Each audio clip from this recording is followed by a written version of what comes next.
Okay. Good evening. Welcome to the Board of Selectmen meeting for Thursday. This is April 20th, 2017. I'll stand for the Pledge of Allegiance to the flag. Dave Conlon, distinguished moderator, will lead us. I pledge allegiance to the flag of the United States of America and to the republic for which it stands, one nation, under God, indivisible, with liberty and justice for all. Thank you very much. Opening comments from the board. I want to thank the Department of Public Works and the Bernice brothers for taking care of our major catastrophe we had last week. They did a great job, and they got us back up and running, so that's all. T? I'd like to invite the whole town to come up to the town meeting to support the selectmen. We are trying to begin the process of selling the Coast Guard houses as single-family units. And the key here is beginning the process. Please come up and support us. Thank you. Thank you. I'll hold my comments to the very end.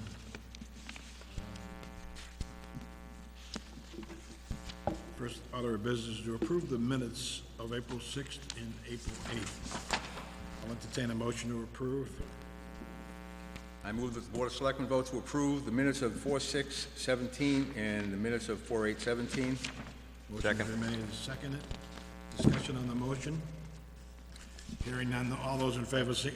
I'm not through. Okay, I'm sorry. Okay. 4/8 is not true, so we're gonna have to eliminate that one. That has to be taken care of in a different manner. 4/6, I'll approve. 4/8, I will not. You can vote on it. My answer is nay for 4/8. What's the problem with 4A? That's not how it happened. I'm sorry? That's not what happened. Okay. So we're only going to approve the minutes of 4/6. Okay. I'll second that. Okay, motion's been made, so we'll just eliminate the minutes of April 8th, which is the emergency meeting on the Force sewer main. Right. Okay, all those in favor signal by saying aye. Aye. Motion carries. Ladies and gentlemen, tonight we're going to be reviewing the town warrant with our distinguished moderator, Dave Conlon, who usually does an outstanding job, always has, and he's got his hands full for this one. Mr. I think we have a guest here that wanted to ask a question. Question, you have a guest? Dan? Dan, you want to say something? I have a question about the town wharf. Town wharf, yes. The town wharf, the slip, the construction work that was supposedly be done at the end of April.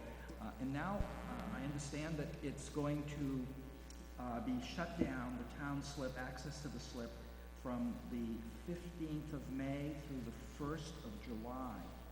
And so what I'd like is clarification for that, because there's a lot of people who use the town wharf facility only for the summer, pretty much Right. June through early September. Right. And how are we going to access our boats? There's a lot there. So could you clarify exactly what the limitations are going to be on the public's access to the area? The board decided to the following.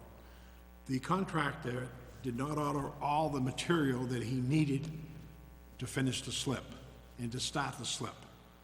He needed this revetment, and he didn't get it in time. And he was going to finish the project, say, like July 1st. And he kept going as is. We told him no, and we told him and advised, the board told him, with the town administrator and the superintendent of public works, that what we're going to do is let all the boats, May 15th, all the boats have to be off the wharf. And then on May 16th, he'll start that project to finish the slip. Now, it shouldn't take him more than 2 to 3 weeks to do the slip. And we felt it was better to do it now, shut down the slip until he finishes it, And then instead of doing it in the October, November, which is crazy weather, and we discussed it we invited all the boat owners and the lobstermen, it was one of their suggestions. So that everyone can use the pier, lobstermen, and the wall, the seawalls, the wall next to the parking lot is all pointed up, and so they can use that at high tide. Once your boat is in the water on the 15th, all you need is your pram, am I correct? Yes, that would be Yeah, correct. so, I mean, you're gonna have to, juggle that a little bit, either take it down, we'll get some, permission from the Dairy Club or something to work through this as best we can, because the slip's gonna be closed. We felt it best to have that project completed during May and June. So you got 2 weeks in May, 4 weeks in June. He claims he can be totally completed by July 1st. Can I speak now? I never agreed to this, and I never agreed to signing a contract with that contractor. First of all, I don't trust him. He's demonstrated that, they've demonstrated that they, I don't think they're gonna do it. And we're telling citizens that we're gonna close it down May 16th to July 1st, so that's more than 2 weeks. That's a month and a half. That's a month and 2 weeks or more. And wait a minute, and I'm not comfortable signing a contract with this contractor that, first of all, after we had the blowout here a couple of weeks ago, the guy never showed up down there. The wall still isn't pointed up. It's not finished. He still hasn't repaired the footings. I mean, I'm not comfortable with it. Just not comfortable with it. I won't sign the contract, okay? I want the bonding company here, and I want the contractor here. I want to hear it out of their mouth. And I want to know, and in that contract, I want to see a penalty. There's no penalties in it. There was no penalty in the first one, which is ridiculous. So I am telling you, I'm not signing any contract for anybody until I see proof put in what they're going to do. And I'll believe it when I see it, if they actually do the job. From what I saw, it was a disgrace, an absolute disgrace to the town of Nahant. And the engineer, all that shoring that they had to order, they went back and forth. They ordered it late because they couldn't get it right. So I'm not signing anything. So I hope that answers your question too. I'm not comfortable with July 1st. These guys say they can't do it in the wintertime. Well, are they from Florida or the Bahamas? They knew what they were signing when they signed that contract. They knew that they had to have it done in December and January. This would have been the perfect year. We had some 70-degree days, if I recall. They could have had that thing done. And no answers. I have no answers. I don't hear anything from the engineers. I don't hear anything from the contractor. Nothing. So when I hear from them, when they come to the meeting and present it, a new contract with penalty clauses in it, I'll think about signing it. I'm done. Hold on, Dave. Jeff, will you answer that? Well, certainly. We hope to have the details shortly. We've been working with the contractor to line up all the details, and we'll bring that forward for discussion. I'll bring it forward to each of you individually, and we've told them we have to adhere to the timeline that was specified. Why don't you do this? Again, I've said I want them here.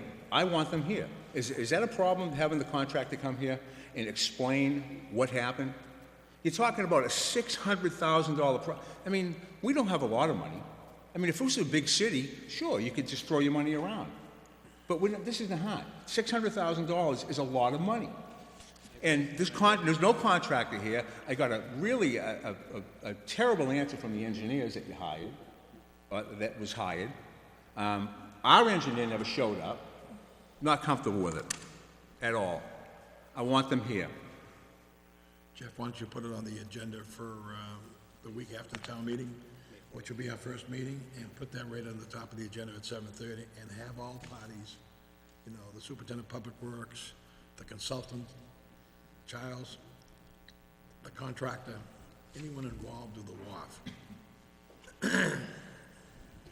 And we have to take care of the people, the citizens of the town of Nahant also. Not just, I love the fishermen dearly.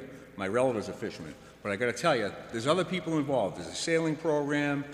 We have to think of all those people that need to use that slip. What are you gonna tell them? So what are your suggestions? My suggestion is to make them do it next year, in the wintertime. Yeah, that is exactly when they were supposed to do it. Not in October or September, because that's when the fishermen have to come out of the water, okay? They knew what they were getting themselves into when they signed that contract. This is not new to them, okay? Well, you've heard all this the last 4 weeks. We went through this whole thing. I've been asking for this for 2 months, to have somebody come up here and explain why they're not working down there. Well, May 4th, I'll put it on. Have them all here. okay. I have a question on that subject matter tonight. So, apparently you've told the people who keep their boats on the wharf that they have to have them off by the May 15th. Well, that's the normal. That's fine. That's the normal to get it ready for But there are Memorial a Day. lot of people that don't keep their boats on the wharf, They trailer them. and they put them in after May 15th because they can't do it so well when the wharf is full of boats. In fact, I happen to have an arrangement to have it put in on May 20th. But if you're saying that this is going to be closed down, I'm wondering, Well, we're trying to you're get, going to have a lot, and this June, it's really important to have your boat in the water. We have tall ships coming here. absolutely, I know. And so if you can't get your boat in the water and the tall ships are going by, you're losing a lot of what you invest your money into the boat for. So I wonder about that. In the contract, there's an option to do half the slip. It's like a roadway. Do half the roadway and then finish that and then shut it down and then do the other half. I think we talk about this on the 4th. Yes. Make a decision on the 4th, because we have other business tonight. Yep. Okay. I'll now turn the meeting over to the town moderator, distinguished town moderator. David Baldwin. Thank you, Mr. Chairman. So this is our annual meeting to discuss the issues that are going to arise at town meeting and to talk about the procedural aspects of how to handle it. What we'll do tonight is go over each of the articles and the motions we'll take a look at, but mostly just categorize the articles as to what kind of a vote is required and see if there are any difficulties anticipated either by the Finance Committee or by the Board of Selectmen or by the Town Administrator or anybody else within earshot. So we'll start off not with Article 1, which is the elections, and the elections start on Saturday morning at 7 a.m., and you have until 8 o'clock Saturday night to vote, and I think the elections are all downstairs again this year. So the elections will start first thing in the morning. We'll be there. The second one is the typical borrowing clause to allow the town to borrow from time to time in anticipation of revenue of the business. This is a borrowing article, so under the law, borrowing article requires a 2/3 majority vote. I assume there are no difficulties with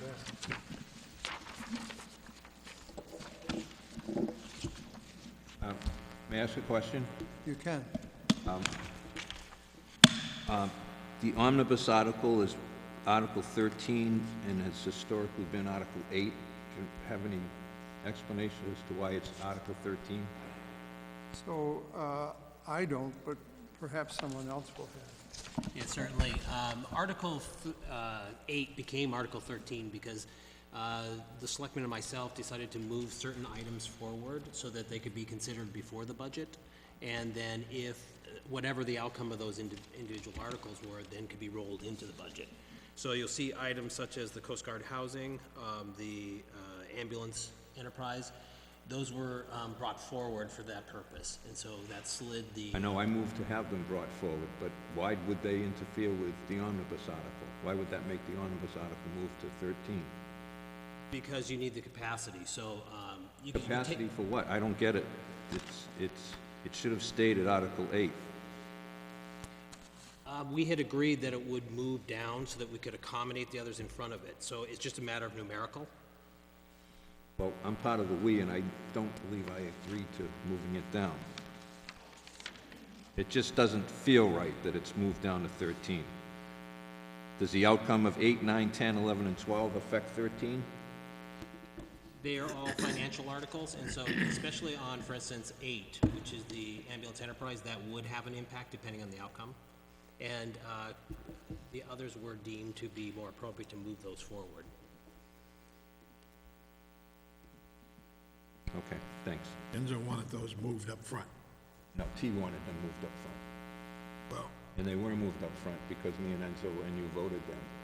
But we didn't touch, the explanation to me that day was, you don't touch Article 8 because it's the omnibus article. I do I'm recall just that. asking a simple question. okay. Well, I have a feeling that Article 13 will be just as lucky as lucky Article 8. I hope so. So, going to Article 3, this is a standard article for affecting transfers from various, to take care of various fiscal year 2017 expenses. And it's a straight appropriation, so it's a majority vote. Is there any hidden issues in the transfer issue? That one is pending. We are evolving Article 3, so we will provide that to the boards when we have it finalized by the beginning of early next week.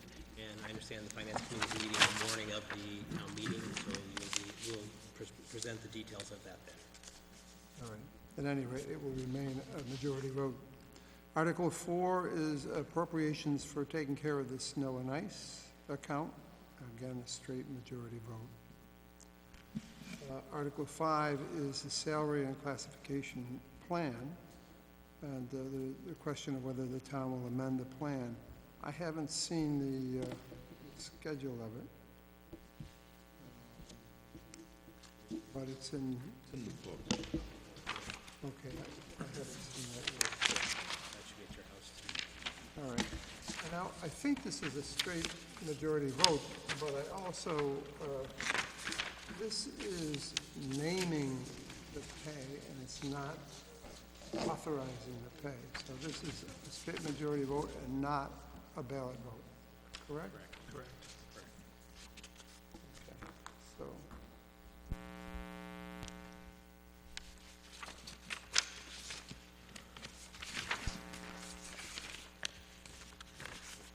okay, Article 6 is to see if the town will vote to fix the salary and compensation of elected officers.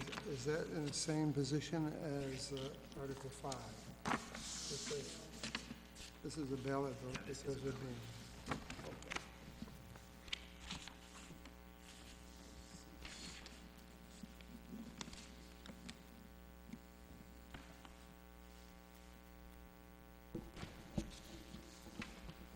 All right.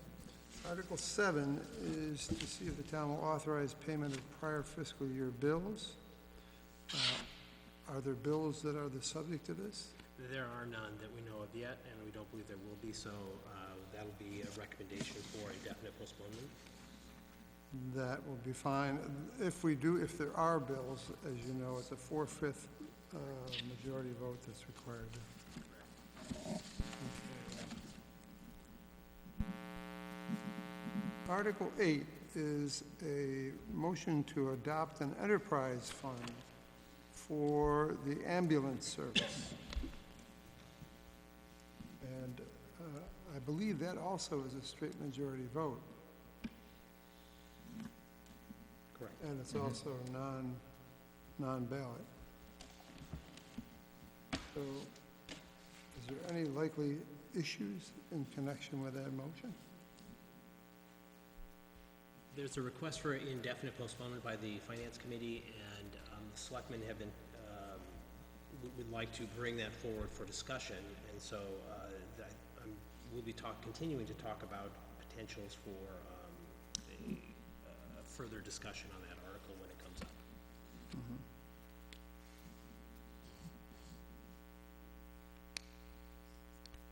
Any comment from the FinCom? No?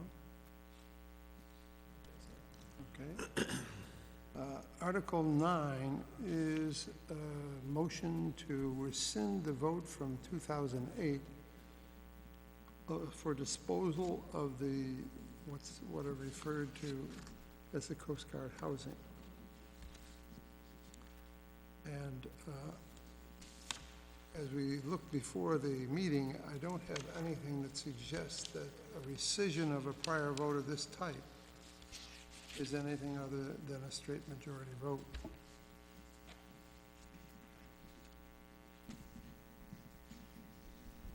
And this has got the recommendation of the FinCom. So, any expected difficulties or any intricacies that we should be aware of? It seems pretty straightforward. So, just one question. The sale of land only requires a majority vote? The sale of, the closest I could come from town meeting time is the abandonment of a project for which a loan has been taken out requires 2/3 of the majority. But I'm informed that there was no loan taken out in connection with the project that was set out to bid back in 2008.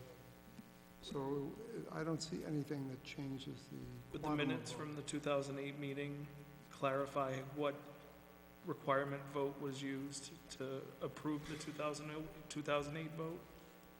I'm told that it was a straight majority, but we will check that and find out, because whatever it was there, it will have to be again here. It was 40 against and quite a large number for the vote. I think it was like 160 to 40. Yeah, Right, it certainly passed by 2/3, but the Correct. question is whether it was required to pass. Correct.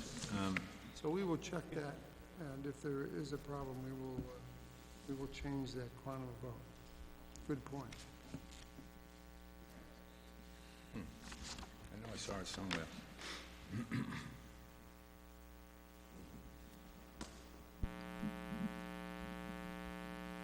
Right. Article 10 follows also on the Coast Guard housing, and this is to authorize the selectmen to take action to dispose of the 4-acre parcel of land.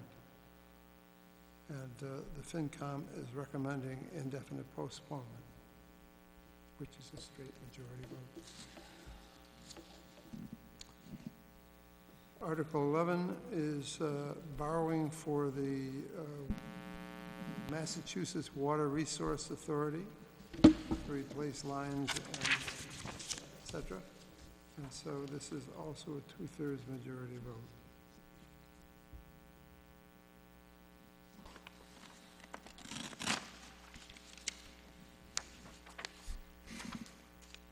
Article 12 is to see if the town will vote for a sum for emergency repairs to the town water distribution and sewer collection system.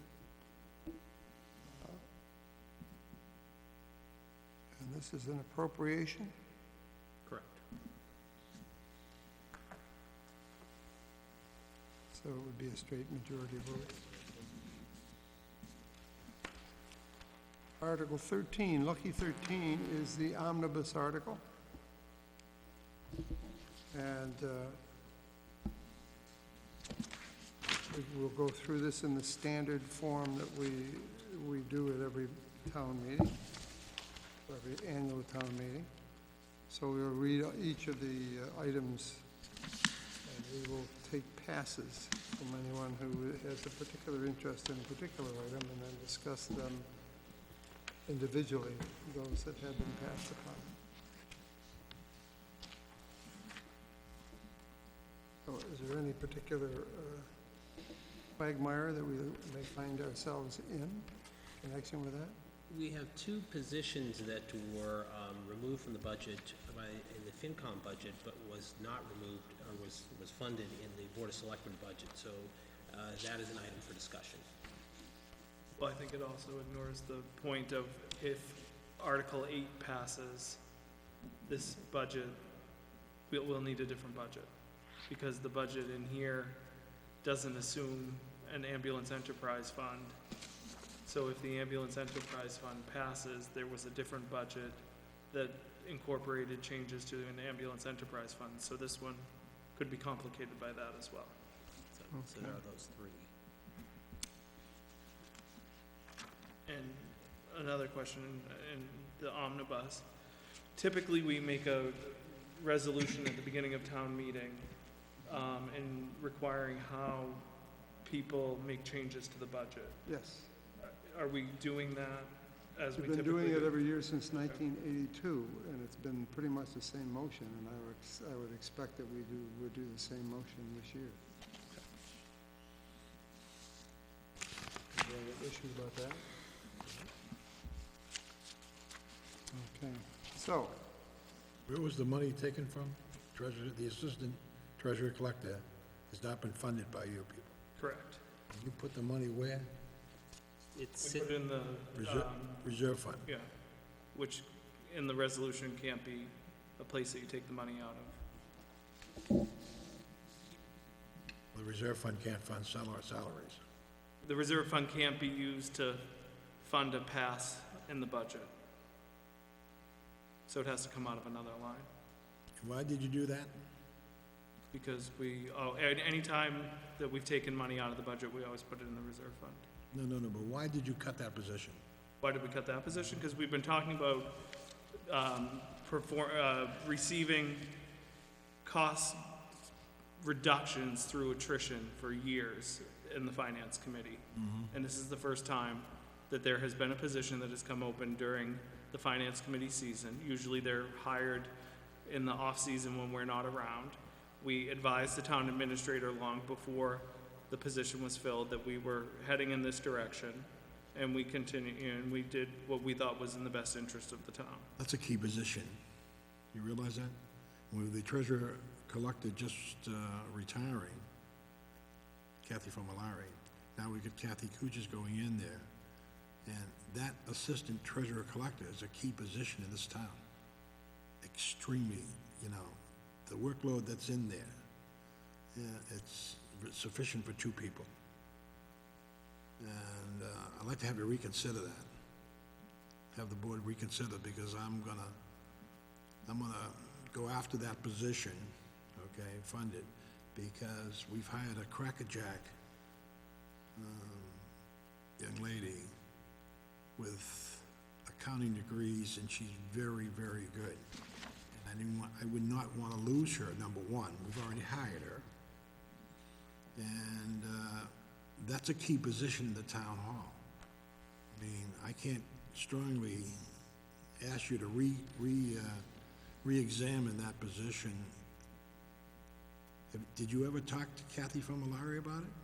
We spent a lot of time talking about this position. We talked to the town administrator about it at length, and we made a decision that we felt was in the town's best interest, and it was a unanimous vote by the Finance Committee. Every member on the Finance Committee agreed on that and voted on that. Well, there'll be a fight for that one. We'll present to the jury. Absolutely. And the jury's the town meeting. I use that as but And we also eliminated a position at the DPW. there's another position too. We might as well discuss that right now. You understand there's only 5 people down at the Public Works?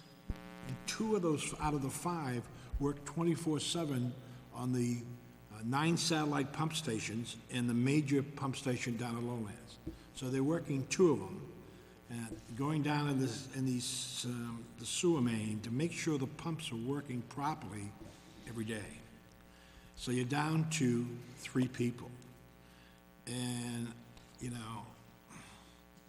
the days when we had 10 or 12 Public Works, it was the old days, and everybody, but we've been cutting, there's another key position. And with the new superintendent, he took his time to do the evaluation of the interviews and to pick an individual that has great skill set to fit where he needs them. And I believe he's just about there, am I right, Jeff? Yes, he is. And so that was another position, you know, I mean, you're talking to cut the public works by, you know, the percentages, I mean, you've got 5 people in the public works. Sure, we've got some help coming on, but, you know, it's part-time, and then even the 18-year-old kids that we hire for the summer, they have to be supervised, because they're running machines and, you know, you know, I'll be honest with you, I'd like to have you reevaluate, because, again, that's another position that I'm gonna hopefully get passed at town meeting. And the accountant's not here, but I'll find a place where to take that money to get it resolved. It's actually not in the general fund budget. I know.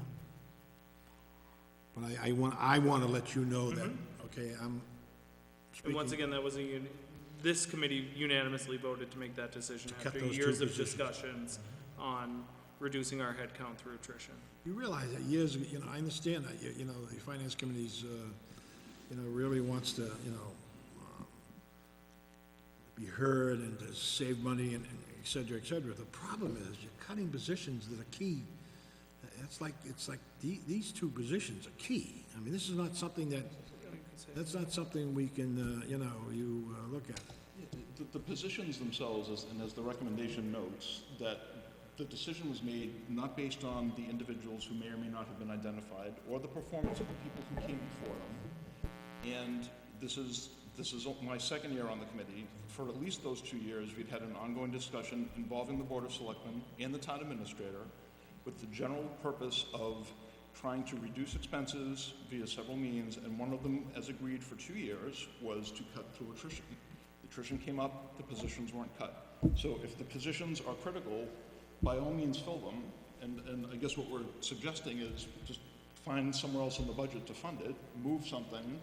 If the positions are that important that they supersede something else, then fine. But How much are we putting in the reserve fund without funding, without, There's $125,000 that's was in the budget for the reserve fund from the Board of Selectmen, and then $54,000 was added for the new position. okay.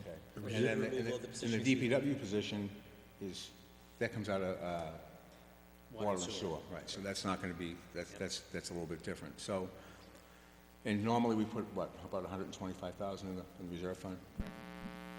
I don't understand why would, you know, again, I think you're gonna ask one person to do, a job of 2 people.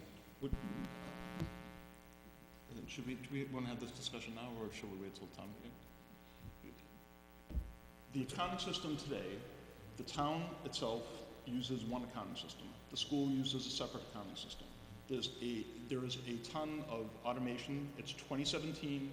There's a lot of manual work, duplicated work. The figures that we get from the accountant, and very much appreciate the work and the responsiveness and all that, but the amount of stuff that has to be done to get what should be very straightforward numbers for, frankly, a budget that is not that big. This, to your point earlier, Nahant's a small town. This is not, this isn't the U.S. budget. There's a lot of manual work that, through efficiency, through automation, through just bringing things up to modern times, should not require all this manual effort to happen. I believe that, Including the payroll. treasurer, Payroll's not automated. It's run once a week. I don't know how many of the people at home get paid every week at this point. People get paid every 2 weeks, every month. You know, there's a lot of manual activity that's happening because it's happened that way for years. And our contention is that that needs to be looked at and sort of forcing the question. okay, so, did anybody talk to Kathy Famulari? Did anybody on the committee ask them what their jobs were?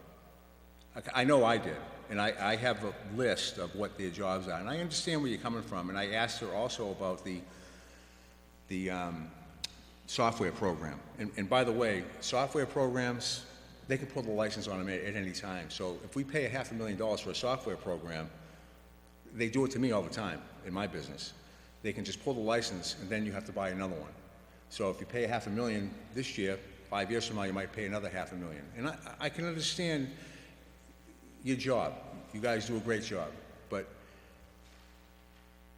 and there are probably some areas where we can automate, and we probably could go to a 2-week pay period. I think that was part of what you wanted to do in negotiations, and if they're all for it, that's fine, and I'm all for a 2-week pay period. But to take, to try to implement a software program now, a system now, it'll cost the town probably, well, I have the figures, $600,000, I think. Then you're significantly overpaying.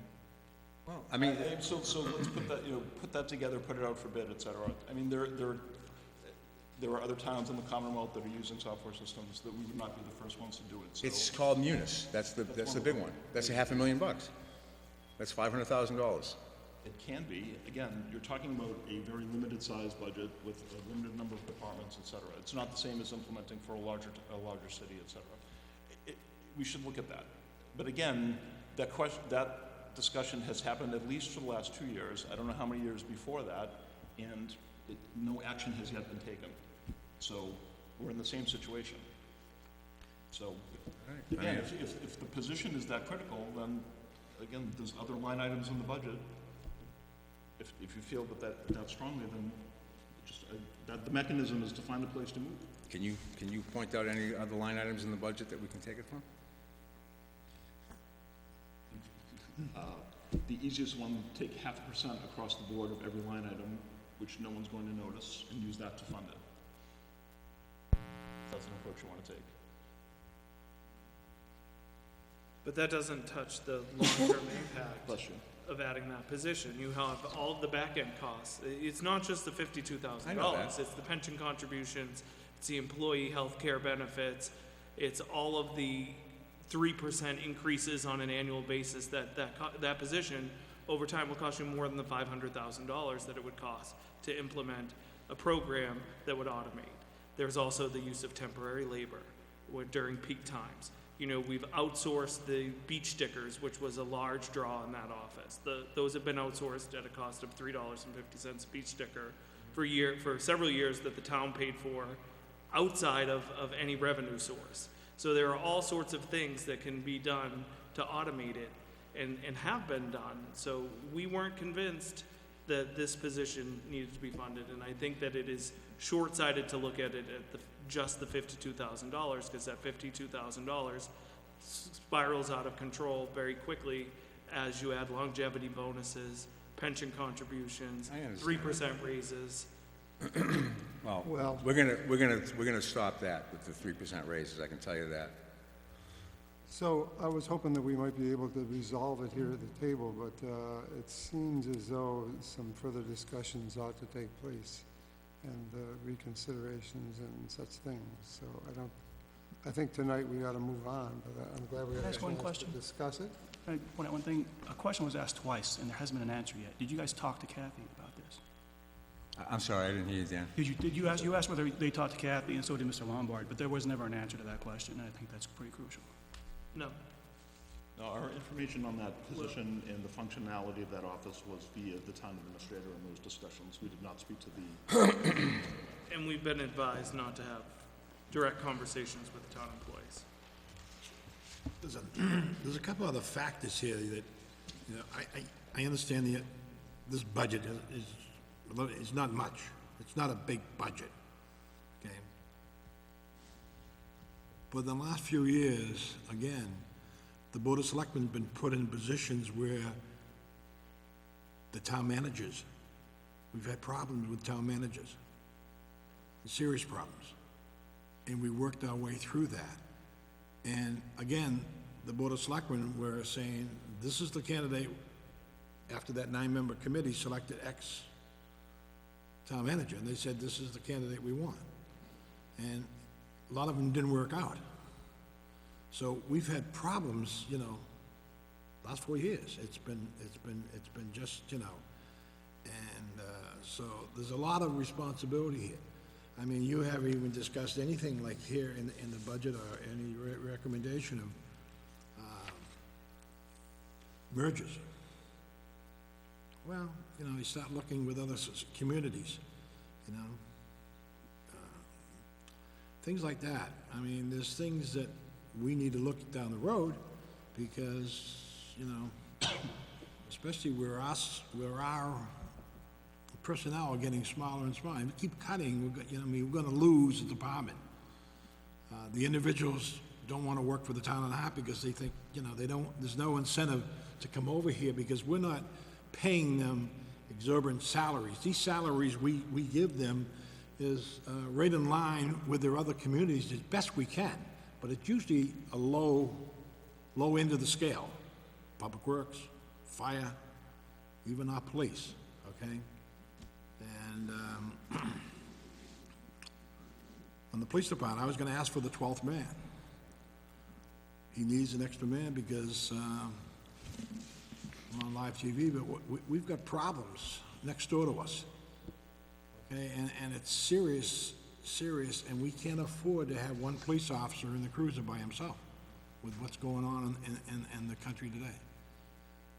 And there's one of those shifts that he's only got one officer out in the street. And he should have two, minimum, for every shift. But that position cost another $100,000. I mean, that involves salary plus all your other benefits with it.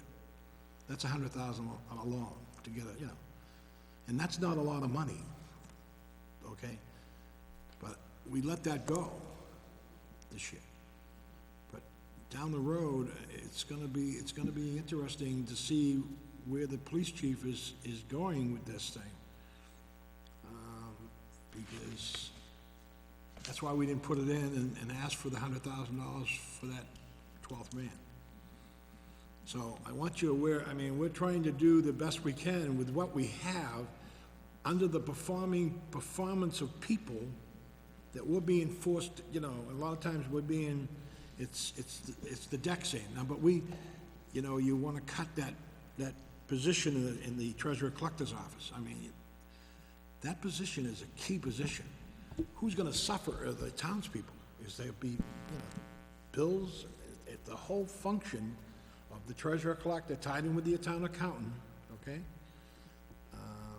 That has to be all together in one office, I feel, and it's going to be. I'd like to call the question. Okay, go ahead.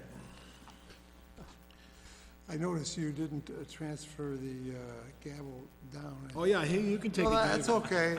That's all right. I just, No, I want to get this I out because understand, and I just think want to what you're get. saying is out- important, but I It's on the think we need floor to that they realize, you know, these are two key positions. I mean, I think we're gonna have to, we're gonna fight like hell, I mean, we are, with the townspeople, because I don't wanna, you know, when they call up in January, February, and we got a sewer break, a water break, I mean, you need people out there to fix that pipe. And when they come in to pay their bills and they can't, there's a line out the door because there's only one person, you know, I mean, it's, you know, we don't have any, I don't think there's any fat in these budgets. I really don't. Well, then we might need an override to continue to fund the growth. I mean, that's what we're trying to avoid. Those are the options, is either grow the budget or grow the revenue. And you can't do both.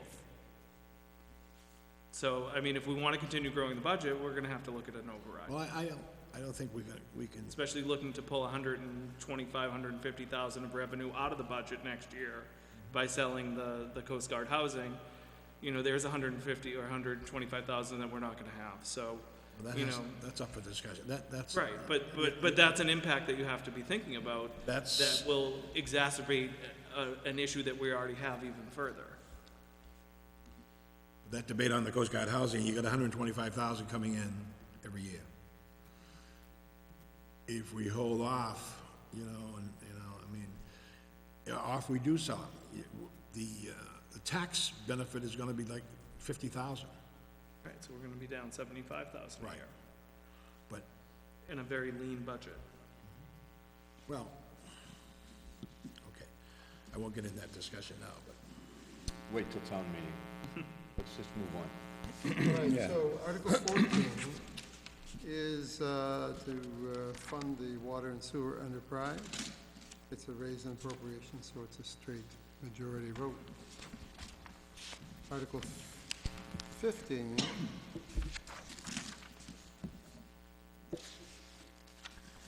is to appropriate from retained earnings of water and the sewer enterprise fund amounts for equipment and paving.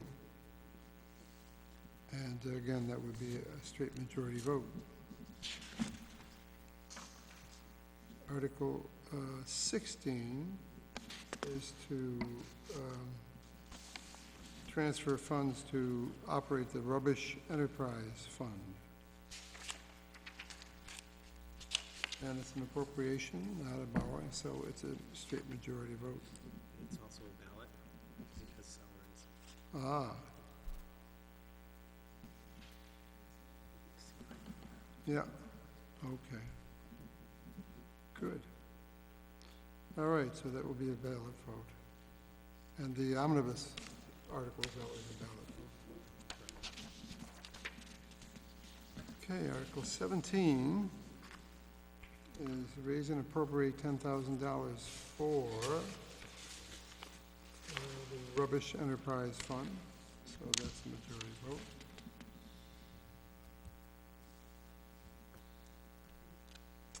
Article 18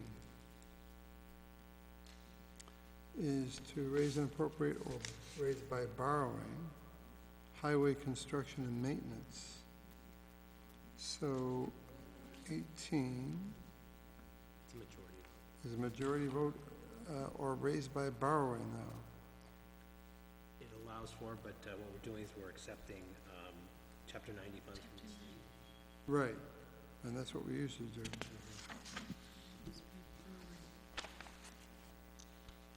So the motion is just to raise and appropriate. Okay, majority vote. Article 19 is to appropriate $80,000 to borrowing. So that's a two-thirds majority vote. And this is for paving. Roads and sidewalks.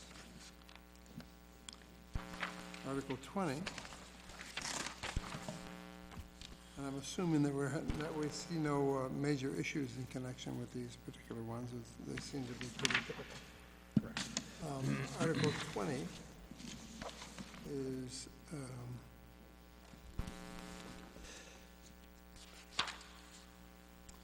to increase the amount of property tax abatement from $1,000 to $1,500 for senior citizens working under Chapter 59, Section 5K. So, So this is the tax work-off program? so that's a majority, and that's under the Chapter 59, so it's a majority vote. Okay, Article 21 is to amend the bylaw renewing licenses and permits. So it's a bylaw amendment, it's a straight majority vote. What is this for? It's actually a bylaw amendment, it's a two-thirds vote. This is the change that's brought about because of the Modernization Act, and what it allows for is our bylaws currently state that the treasurer collector has to wait 12 months before placing somebody on a delinquent list. And so the Modernization Act identified that that could be deleted and the action could occur immediately. That doesn't mean that the town will do that. They'll use prudent measures, but it at least it removes the restriction for the 12-month wait. And does the statute itself say it's a majority vote? Or a two-thirds vote? Well, because it's a bylaw amendment. So I can take a look at that just to confirm. Dan, yeah, let me take a look. I thought a bylaw amendment was, unless it's a zoning bylaw, it's a state majority. We have a similar situation in Article 35. So if it's a zoning bylaw, it's two-thirds. 35 and 36, yeah. 36 is the bylaw amendment. Yeah, that's a two-thirds, but I think a regular bylaw is only a straight majority. Dan, could you take a peek at that? I certainly can. I'll get back to you guys. We'll take that as a majority unless you come up with something else.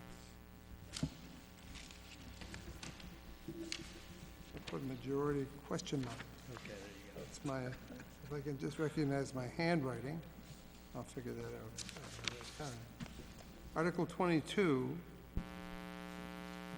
is to continue a revolving account for Council on Aging fees. And that, I think, is also a straight majority. They've been doing a wonderful job with the Council on Aging, I have to say. They certainly have. I'm doing the aging part, and they're doing the rest of it. We're all racing to that end. All right, Article 23 is continue the revolving account for the cemetery. That's a majority vote. I'm not going to comment on that. And Article 24 is to continue the revolving account for the recreation. And that's a straight majority vote as well.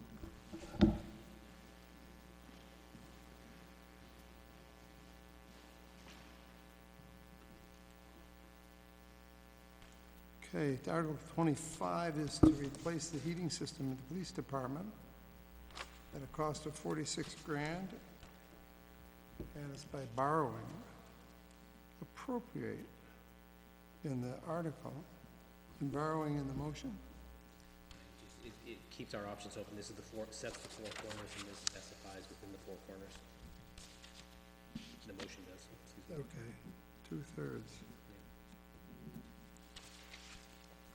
Article 26, appropriate $106,250, or borrow it as specified in the motion, so that would be a 2/3 as well. Article 20, and the 106 is for 2 pickup trucks and appropriate fixtures.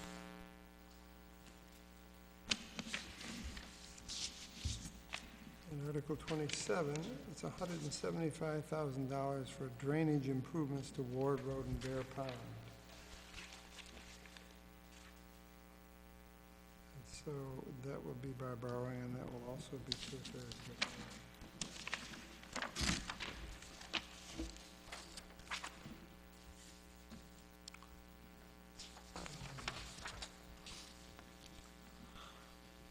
Article 28 is to raise by borrowing and appropriate $280,000 for the improvements to the sewer pumping station. So that would be a 2/3.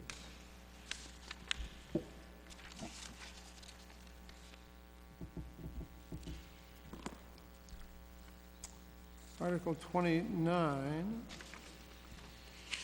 is to deposit $6,500 into the stabilization fund. Is there any place where that's supposed to come from? Is it an appropriation? I assume this is appropriation. This is, it's just an appropriation, yes. It's not a borrowing, so it's a majority. Change the motion to appropriate and deposit.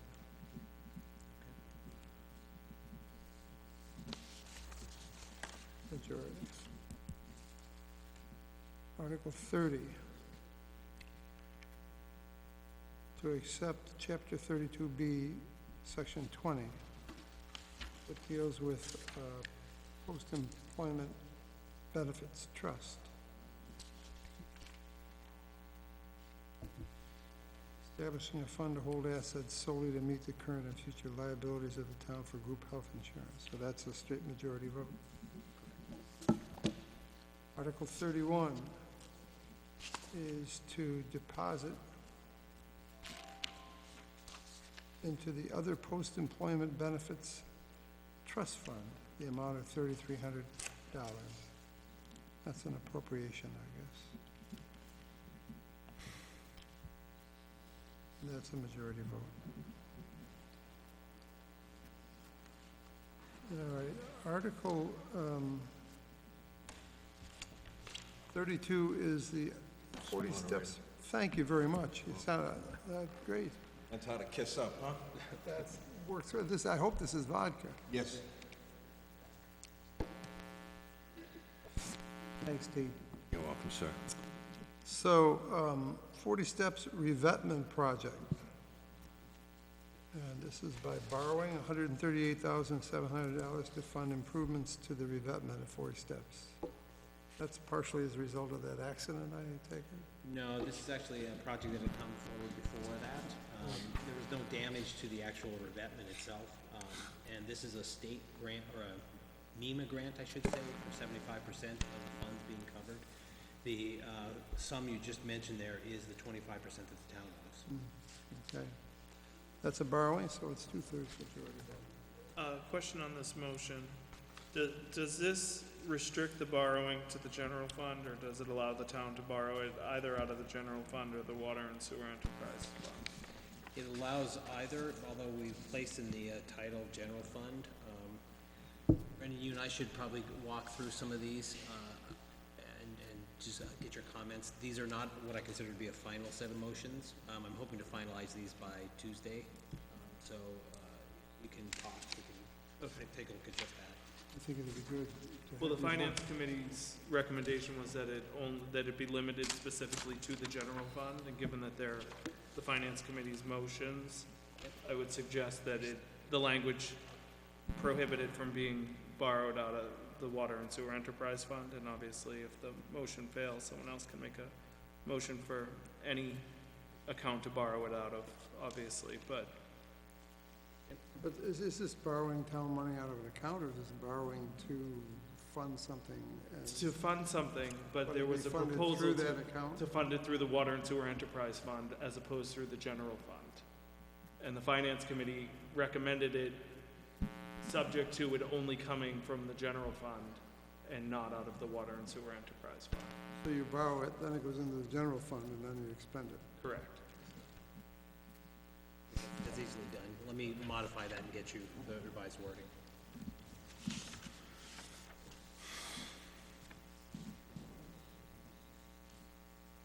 Now we get to Article 33. A, B, C, D, E, F, G, H, I, J, K, L, M, N, P. QRS. Wow. So these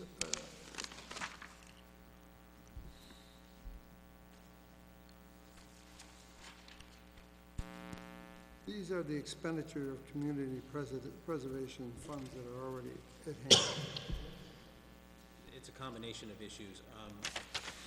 Through the revenues received this year, they're depositing into certain reserve funds, and then they're also pulling back some funds that have unused portions of funding, and then also distributing new funds. Right, but there's no town borrowing involved in any of it. No. So these would all be a straight. And so rather than take the board's time to go through each one, why don't we just see if we can center on any of them that seem to have some controversial nature to them. Are there any hidden gems in here that we should be concerned about? Carl, do you have any input on that one? Nobody's. There was some discussion on Facebook regarding Article 33Q, so if any were to have any legs, it would, I suggest, be that one. So 33Q is, I recommend the town appropriate $20,650 as 50% matching funds from the fiscal year 2018 Community Preservation Fund revenues for the following project: open space creation. This is property purchase and demolition of the structure at 25 Furbish Road. The assessment and remediation of hazardous materials and site restoration by the Nahant Preservation Trust, as applied for by the Nahant Preservation Trust. So that's that small house at the eastern end of Furbish Road that has been vacant for many years and is just getting more and more. So you think there may be some issues as to whether or not this would go forward? I don't know that to be true or false. It's the only one I've heard anyone talking about. We fully supported recommending the article, but I have heard people complaining about it. There was the gentleman who actually came to one of the board meetings asking about this, and I believe he stated at that time that he would argue against this at town meeting. Yes, I remember. I don't remember his name though, but Mr. Bianchi? I believe it was Bianchi? Yeah, okay. But why? Why would he argue against? I can't begin We're to not sure. decipher why someone would argue against something or not. To ask him. Does the town now own the property? Yeah, the deed is in the back of the book. Or no, we don't own it any longer. Yeah, we don't own it anymore. It was a tax title taking, and it was sold by auction, and it was purchased by Nahant Preservation Trust. And the request that's coming forward under R is to, being brought forward by Nahant Preservation Trust and SWIM. It's deeded as open space, Yep. and they have an obligation to make it open space. They have to rip the house down. That was part of the deal. So, and they have to get rid of what's there and just leave it as it is. And Kathy, you're right, it was Q, not R. Sorry about that. And we included the deed showing the restrictions that it be preserved as open space as an addendum in the book, so that people could actually see the recording. So, if you go by the house, you look in the windows, and there's little bottles of things sitting on the windows, that's as if it was still people there, but I don't think that's very much hazardous information. But is there anything known to be, to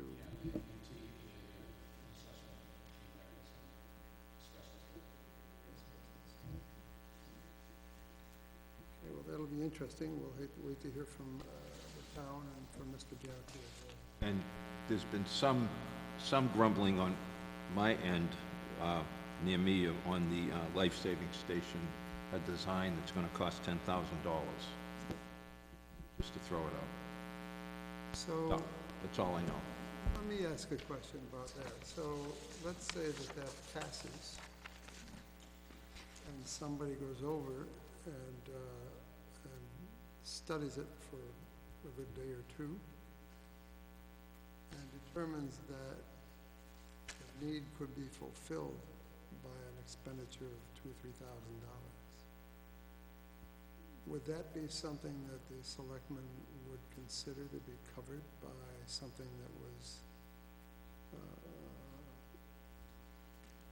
awarded for assessment? To fund a comprehensive building assessment for each of the town halls? Oh, no, that's his It's run. just the assessment. Yeah, this is This is a study. R, 33R. Design. I'm not sure it falls under their, It's a rear, Right. the Community Preservation Committee's purview. let me ask a question on that one. I'm hearing it's supposed to be just a gutter system? No. It's the, Carl's here. you can do this. This came forward originally from the veterans. Yep. From the veterans with a need, and as we studied it, clearly beyond what they thought might be necessary, there needs to be a more permanent solution than drain guards and gutters and so forth to protect that rear entry from the elements. Something structural, we suspect, of the roof will be the outcome. Well, but the question is, my question is, if someone had studied it and found that it could be, studied it for $2,000 worth of mental effort, and then found that it could be resolved for $5,000, is that something that you think would be funded by this article as it's worded? No, because the outcome of this is a deliverable, drawings that have to pass the Massachusetts Historical Commission and maybe some other board as well. So there's a fairly sophisticated set of drawings that come out of this. the expectation is just because of the way it's structured, and I figured if the diagram's in there, it's a complicated area with the eaves and just the way the building is, so it's not as simple as just putting up an awning. So the discussion was that it would be fairly complicated and costly to do something that meets the historic standards and ADA requirements, et cetera. So it would be far more than 10,000 to actually construct something. The intent, I believe, was just to at least look at it, answer the question. If it's not feasible, then that's the end of it. But I think it was unlikely. The assumption was well, the assumption was that the answer to your question is no, because it wouldn't just be a $2,000 or $3,000. And the exposure is a fairly extreme exposure there. It's odd to me that it just says only to study. In case something's left over, it seems like you might want to take that money and apply it to get to fixing the place. It's just odd the way it was worded, and it includes the I thought there was approval by I heard through the grapevine, with whom I live, that there was a discussion at the Preservation Trust meeting last week, and they said, well, they were gonna change the wording as presented at Town Hall, and I see it's not changed. I just wondered about it, that's all. Yeah, that answered my question, because all I'm hearing is that they want to put a gutter up for $10,000. So, that answered my question, so it's pretty sophisticated, And it requires the professional Right. services to Okay. go to the commissions that monitor that building, being historical, and other commissions that have purview over that historical building. So there's significant, as was explained to us, significant cost associated with that as a study. professional that may, Have you gotten an estimate of what it would take to study? I believe the Community Preservation Committee did. Excuse me. Okay.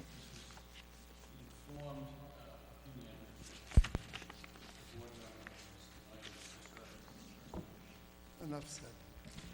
Okay, so then, We could possibly send down one of our consultants, engineers from the public works that we've hired, send them down to look at it. The American Legion's been looking at this for 15 months, and they've asked it. Nothing's been done. And this is right over the handicap access to the building.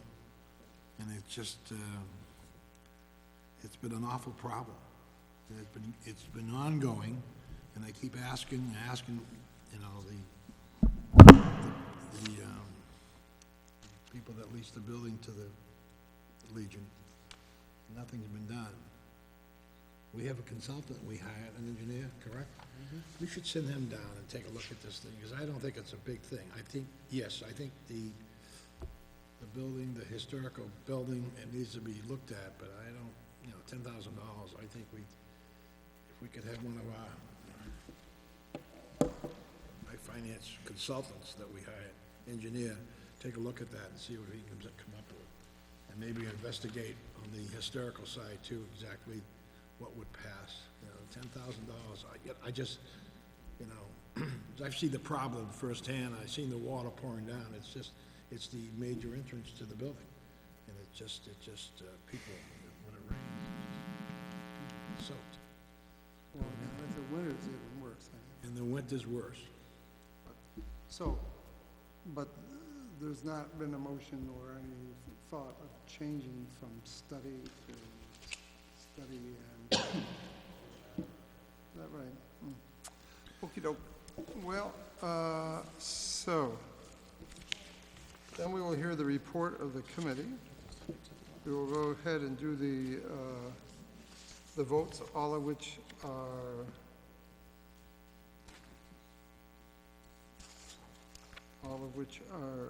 state majority vote. And we will go on to Article 34. Page 18 of the motions, which is to continue committees, which includes the Coast Guard Housing Committee, among others, and that's a straight majority vote.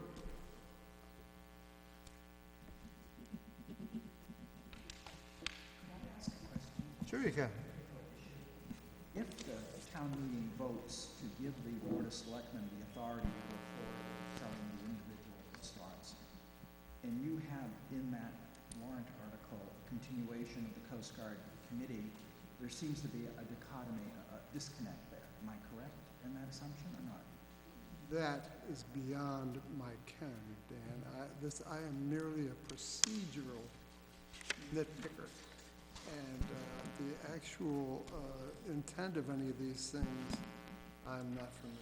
So that would be something that should be answered, I suppose, by the town administrator or the Board of Selectmen. Well, that's why I asked, a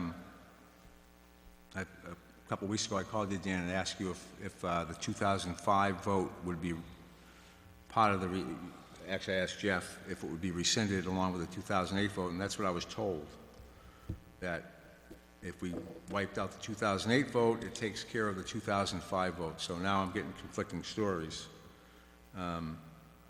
We need to take a look at that, too. We'll take a look at that. Could you not Yeah. just make a motion to just strike that line from the list of committees? Sure, we could. I think we still, no, I disagree. I still think we need the Coast Guard Housing Committee, even after the fact. If the selectmen prevail, or whoever prevails on this change, you're still gonna need the Coast Guard Housing to come up with a plan, because the plan, there's no plans, even if there is no plan. So how do we appoint the committee, Richie? Well, again, Who's going to appoint the committee? we're gonna have to discuss that. What is That's the something, that's like, 2005 vote say? well, but I keep the committee in place. That committee, you're working on step 4 or 5. We need to get over step 1. Okay, and then the plan has to be developed, exactly, well, how is it gonna be sold, and who's gonna get it, and, I mean, there's a lot to this whole thing. It's just not something, but there's gotta be a plan. If we have no plan, it's gonna take us, and I believe we'd probably have to come back at a special town meeting in the fall, to present the plan. Which is what we recommended, that we definitely postpone this vote, that the plan be developed and there be a special town meeting in the fall. Well, you recommended that, but Yeah. but you didn't recommend to go to sell the units, because, the board felt that we've been going through this for a long time. But the article doesn't say that, actually. The Article 10 that you're referring to just says, give the Board of Selectmen the authority to dispose of the properties, period. It We can go back and forth on this, Ken, but I'm saying a million times, but the last meeting we had with the committee, okay, I have the video. Mr. Schneider, I had asked the question, are we going to continue with the same plan? Which was the one that was presented at the overlay meeting. And that was the same plan that we had back in 2008. And he said, yes, we are. I said, have you talked to any other architects? No, we haven't. We felt as though that plan was a good plan. I went to one of the meetings, and I was told by an architect that the reason why we didn't get any bids was because it was too expensive to build. Understood. So the understanding is, I want a fresh start. I want a new committee, okay? I don't want to have the same old thing. I want to get it going, okay? And I don't want to wait for a special town meeting 18 months from now, because if we do, if the market tanks, then what do we do? So to constitute a different Coast Guard Housing Committee, what would be is this the mechanism? And that's what I asked, and I was told that the 2008 vote will rescind the 2005 vote, and again, I'll say it again, I'm getting conflicting information, so I'm not comfortable with it. If I may, I'll gladly answer that. My motion from October 6th, Dan, was, in fact, that the Board of Selectmen, the town, authorize us to start the process of selling these as individual units. The process will be that the town lets us do that. Then we will get together, the 3 selectmen, and we will probably appoint a committee. We will probably do a lot of things, but I'm not going to talk about it now until we get the process to do it. It's kind of simple for me. The article doesn't say that. We didn't write that article. My article was written, I have it 10 times. Somebody put the word dispose in. Okay? So we can amend that day. And we can amend that. I'm not going to go out on a limb. If I presented, I'll tell you one thing, Dan, if I presented 9 things to the Finance Committee on a plan, it wouldn't be enough. It wouldn't be enough. I know that. I know that. I've been here all my life. I know that. There's a lot going on here. I want the town to come up to vote for us to do it, and then we will take it and begin with a plan, a big plan after we get permission to start the process. It's kind of simple, and it's going to be done in open meeting, open session, with all of the town being able to come up here. No 2008 again. We're going to sell them. It's kind of that simple, and that's to answer your question. So there's nothing etched in stone yet, because we're going to get permission to do the process first.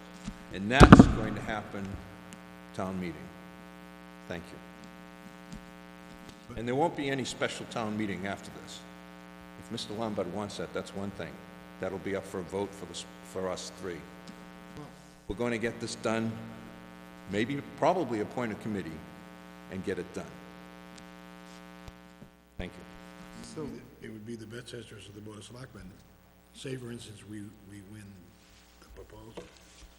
The plan has to be developed, and who's gonna be on that committee is another question. In the past, you've taken a member of the Finance Committee, Planning Board, Space, things like that, to put that committee together, and some Nahant residents that are interested up there, so that plan has to be worked out. And we don't have a plan to, we have, There's no fundamental, there's nothing. that's what I'm saying, and we have to, But Ken, in all fairness to us, in 2005, this was the same vote. The vote was to establish a committee to look at, let me finish, to come up with a plan to sell, either sell them as 12 units, to sell them as a development, or, and I forget what the third option, I think the third option was to rip them down, what I had written on the survey. So this is pretty much what we're doing. We sent out a survey. You can knock it if you want, that's fine. But whatever. We already have. It came back, and I see what you wrote in the book. Three or four of those sheets came with a couple of questions. Most of them came back with a stack, I saw the writing on them. I read every single one of them, okay? Well, some of those people wrote two-page letters. Some. I'm going to say 450 of them said, just sell them, 12 individual units, okay? So I'm going to bring them to the town meeting, and people can go through them, they can do what they want with them. If the town... And that because Our contention is not whether you want to sell them as individual units or not, or if that's the right thing to do or not. All the article says, Yeah. Article 10, is that you three have the right to dispose of them, period. It doesn't say anything about a committee, a plan, financials, anything. And we can amend that, to have Well, that. then it should, ideally, it would have... Well, then, I suggest then we should put that into it now. Why? We're asking the town. Huh? I'm asking the town to come up here to support us, In doing what? setting up a process. You don't understand the process? That's not what you're asking. You don't understand the process? Of course you do. That's not what the article says. Dispose was not my motion, and I'll go It's back what's and in get it. the minutes. That's the And article you that we have voted in on front it. of That's what's in there, T. So I think if we clarify it now, we can come to some kind of an agreement. well, just remember that you can't just willy-nilly amend warrant articles No, not to the floor. on or at the floor.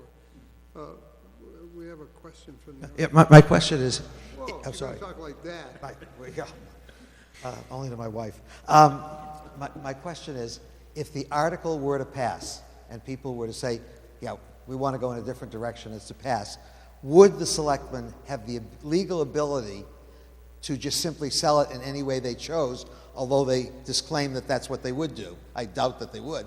But would they have the legal authority if that's what they wanted, if left it the way it is? Well, the term dispose seems to be baffled about here. That's a term of art in the Procurement Act. And the Procurement Act, 48, sets out a process that you have to follow to dispose of public property. So we're bound by that process. Which requires?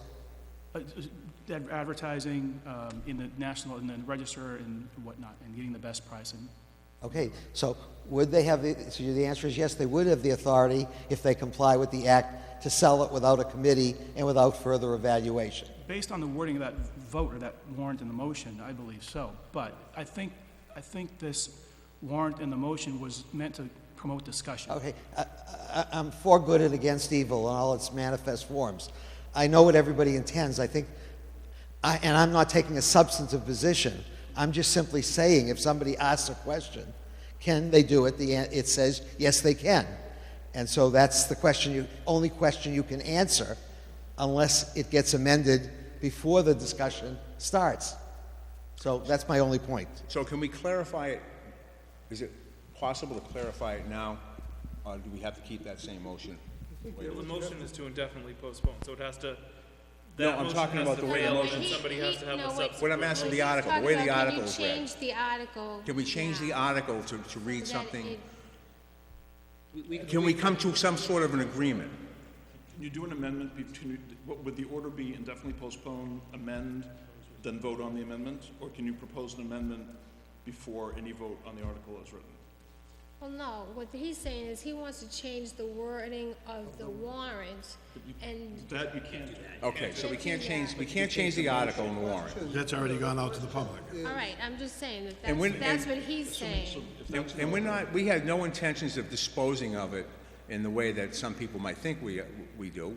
I think what Tia said, and what I've always maintained is, I want to have a committee look at it and But- say, this but is what we're gonna do. If the selectmen's position is that the language of this article should have been different, it just came out, for some reason it was typed up in a different way than what your expectation was. Yep.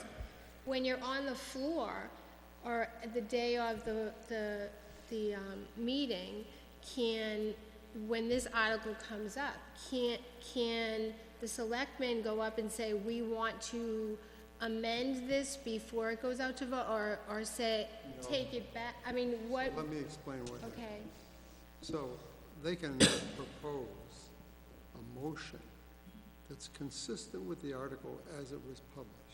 The whole reason for a warrant is to give people warning as to what the nature of what's going to be discussed at the meeting. So you can word motions, that they don't have to be identical to the warrant itself. So what could happen is you could propose a motion that would be consistent with the warrant and would not be inconsistent with the warrant. So people would have a fair understanding that this is within the realm of what will be discussed at the meeting. Okay. And you could consider that and decide whether or not you want to make your motion to indefinitely postpone or not. If there's no agreement, and they have made the motion to indefinitely postpone, so then that, at the meeting, the motion to indefinitely postpone would be taken up first, and if that's defeated, then you would have a chance to put your motion in. Okay. But you might want to try and word something that would seem to be, Yeah. find acceptance in the FinCom beforehand, and that way you might be able to avert a fight at town meeting, which is how best to do if we can. Yes, sir. Dan, I have a question. Okay. The current Coast Guard Housing Committee, what's the status on them? Are they all done? Well, this is what Enzo and I spoke about. When it was created in 2005, it was not given a specific lifespan, 5, 10 years. It was given a purpose and a goal. To the extent we consider the last special town meeting a failure of that goal, their purpose is now extinguished. So, as I told Enzo before, to disband that committee, all we need to do is take it off Article 34. It no longer exists. But I realize there's some pushback in that, But that Coast Guard Housing has been on every town meeting, because it has to be renewed every year. every renewed. Yeah. So, but So, we're gonna need a committee, am I correct? Yeah. Well, that's the decision you have to make. Right, I mean, we're gonna need that. Absolutely. Yeah. Yeah, I would say the they stay committee there. might be That would just continued stay even there. though there's But I nobody mean, on it. the members of the committee, I mean, that's where this is where Does any vote prescribe the makeup of the committee? I know that it's sometimes in the bylaws and in the vote itself, it says exactly how the Yeah. committee I needs to be believe there was a composed. very We have it specific somewhere, it's, set. Okay, so that does- wouldn't change. that committee, No, the the vote committee is is made set. up No, it would of not change. FinCom, which would be Kathy, FinCom, planning board. right. So that committee's Okay, so Seems like that's it being, needs to we be still have to be governed by that. By 2005 vote? If we continue this committee, which we're gonna leave it in, Right, we're gonna be governed, by the 2005, of it. by the Right. 2005 vote. Yes. right. But, Well, that's where things got a little convoluted with me, and I, you know, that's because I thought that it was gonna change things a little bit, so that, like you said, you know, we should change it, you know, change the committee possibly, or Dan had mentioned that. That's, I think we that need was the night change. we had the meeting where Right. the Coast Guard Housing Article 10 was actually after that. And I said, no, we should move it to the front. And then we should keep them in case we need them. Yeah. Well, we need a committee, that's for sure.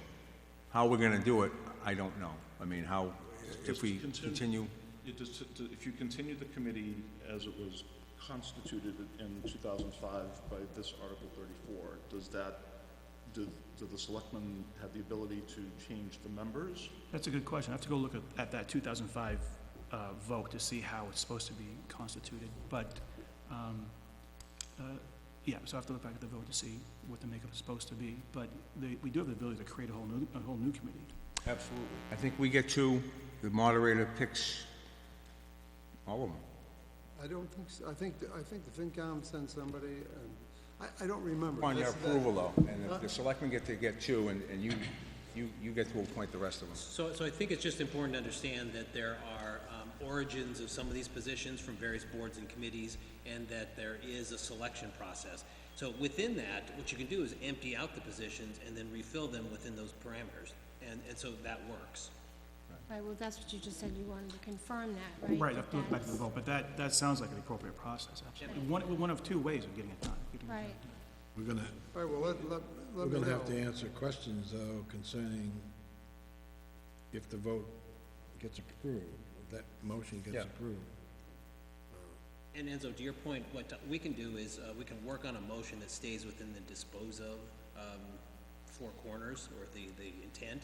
And as Dan was saying, dispose of doesn't mean that, get rid of. It just means the process of procuring to move it forward. So I think there's lots of latitude there. I'm just thinking that is a twist you'll never sell. Oh, no, Right. I'm just saying that if we're trying to stay And I'm within. not against it, I'm not talking about the substance, I'm just talking about putting it on the table that when you tell somebody that they're urinating on their leg, but it's raining, it doesn't work, people know that. Helmet. And all I'm saying, all I'm saying, Might be Richard, doing both at the same time. all I'm saying, Richard, is we can work on a motion that stays within those four corners. That's We all. can, I think we can try to work it out with the finance committee. Could we, I mean, as part of our discussion, we had actually considered taking a path of offering an amendment to the article as written that would basically do what you said. Are you okay if we share that? It just adds on a line that says we'll do X, Y, Z, and Yeah. just, I mean, our whole issue with the thing is that it's completely open-ended. So let's work on that, all right? Yeah. So if it- Before Saturday. Yeah, I'd rather, Brendan's the chairman, but I'd rather we not have a 17-hour Yeah, no, I don't meeting either. that doesn't resolve the question anyway. And I've So- relayed both, the finance committee's position to both, two of the three selectmen, and that has been the message all along, is that our position was based on the fact that there was zero plan, and that it was giving the Board of Selectmen carte blanche authority pursuant to what town council has said, to dispose of in any manner they saw I know fit, that. and that's the problem that we had with But you know that we're not gonna. Which we have. What, the question I have is, okay, 2005 and 2008, we vote on that, and the vote comes back affirmative. That's the end of those projects, as written. 2008 especially. Right now, 2008 stands on the books as a... Until we vote on that. If that fails, say the 2008, Well, then there is no Article 10. and then, Article 10 is moot if the other article fails. because we're obligated to sell it to a defunct company. right.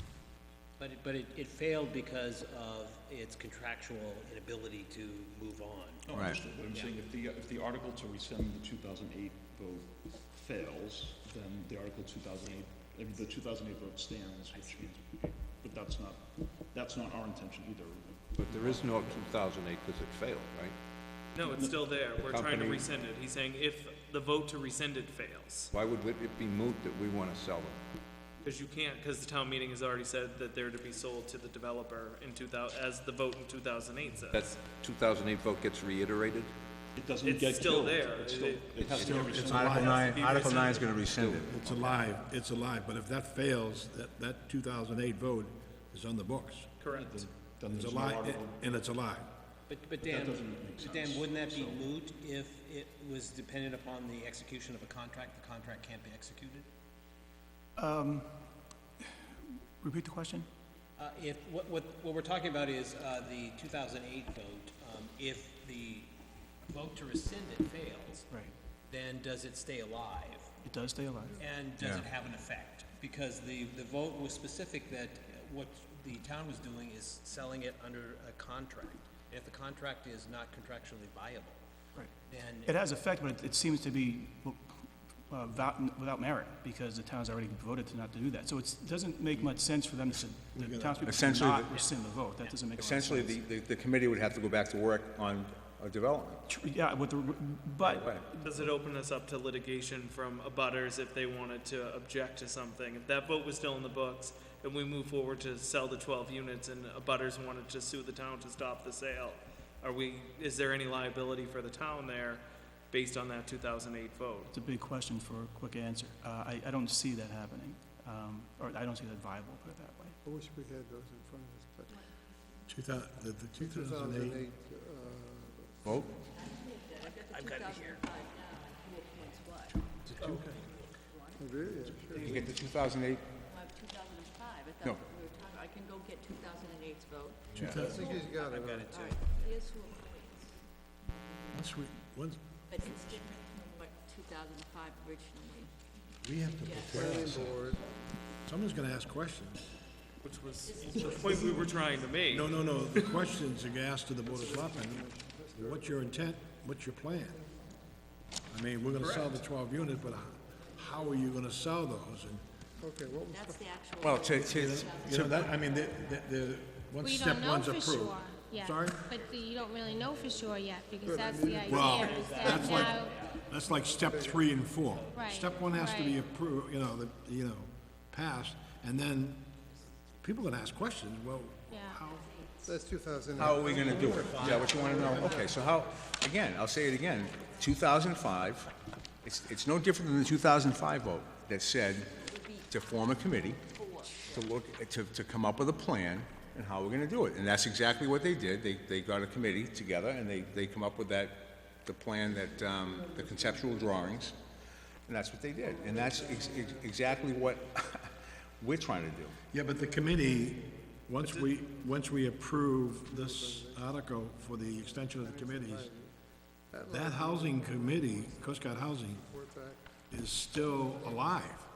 But I'm It's still a confused fact. on the 2005 vote. Was the vote to actually approve, because the way it was represented to me was that there were 3 plans presented and the town meeting voted on the plan that we had. Yes, And there was 3 that vote is still on the books. That's the one, on 2005. Correct, so we still have, the town meeting vote is to sell it as a development with single-family homes and a multifamily unit. Yes. Which we're not rescinding. So that 2005 vote is still on the books. That's 2008. that's 2008. 2005 was just to form the committee. Let me Five clear was, the air on the that. 2008 was an option. And the option. Then there was a second 2008 vote with the developer. Yes, So we have 2 votes in 2008 that we're rescinding. and the bids were, and the bid was awarded on Brendan. Yeah. That went out to contract, Correct. and it was awarded. But then they which renewed of it. those votes are we rescinding? Right. I thought we were rescinding the vote on the contract itself, Well, on 2000, the plan. I think once 2008 came on, alive, 2005 was, it just meant, That was just to form the committee. 2005 was to form the committee. It came to 2008. 2008, they came up with a plan. It's pretty simple, cut and dry. Here's the plan right here, and I was only off by 6 votes. It's 166 yes and 40 no. To be authorized to sell, convey, and/or transfer approximately 150,000 square feet of town-owned land, commonly known as the Coast Guard housing, to Bass Point Residence LLC in the amount of not less than $2,262, and it was to a developer, and that developer, Was this a special town meeting? no. Yes, it was, special town meeting, I'm sorry. Okay, so the November article 10th. that we're rescinding, which was It's a from the, different from the article. town meeting, is actually not the article you want to rescind. Right, you're In this- rescinding the in wrong In article. the regular 2008 town meeting. Yeah. There was an article that said, hang on, to see if the town will vote to accept the recommendation of the Military Housing Committee to authorize the Board of Selectmen to proceed by issuing a request for development proposal or take any other action relative thereto. That was voted unanimously. That was the original town meeting. That's the article that this is asking to rescind. That's the one we're rescinding. This one, the special town meeting was to sell it, November 10th. was to authorize the Board of Selectmen to sell it to So Bass you're Point. rescinding the wrong vote, which is what we've been No, telling you. wait a minute. This one here, the special town meeting was to authorize the Board of Selectmen to sell it to Bass Point Residence LLC. Correct, That that's was, that's what you're trying to rescind, but that's, the annual town meeting of that year was when the plan was developed that was voted on by the town. Then it went out to bid, and then you had a special town meeting to sell it to that developer. The April 2008 town meeting vote is still on the books and is not being rescinded. And that was the one to develop the plan, to create the RFPs that the developers responded to. So we still have a vote of town meeting that our plan is to have a multi-unit dwelling with the single-family unit dwellings as of the April 2008 town meeting. And you're only rescinding the November 2008 special town meeting where vote. does it say that in the article? It doesn't. It cites the vote you're rescinding in the warrant article. This is the specific vote that we were. Right. The November 10th, 2008 vote by 166 yes, which is a different vote than the one in April of 2008 that created the plan, which is still on the books. So Okay. I think our only option is to follow the April 2008 plan. So you want to Until that's continue, rescinded. so you want to continue on with the development? No, I'm saying we've rescinded the wrong vote. Okay. So we'll continue on with the development. That's not what we're That's saying. not what we're saying, That's not at all what we're saying. Okay, so then how do we want to correct it? I think it sounds like it might be tough, because you have to change, well, the intent here was to rescind the prior disposal of the land. And we're not doing it with that motion that's in there. That motion, That warrant article. the warrant article will not cover Correct, the original vote. correct, It covers the award of the contract. correct. Yeah, see, that's the whole. That has to be spelled out in the original article. I don't know if you can we amend this, Let's take a look at it and see what well, flexibility we do. I mean, This is a conversation that we had when you came to our finance Well, committee no, we about the talked warrant about, articles. I don't remember you saying about anything about a special town meeting. I remember we talked about the 2005 vote, and I remember being told that it's possible that we'll get sued by some of the neighbors, and that, which kind of upset me, you know.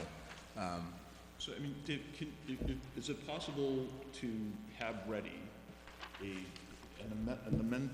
amendment to the current Article 10 that adds both of these old articles, that rescinds both of those old articles?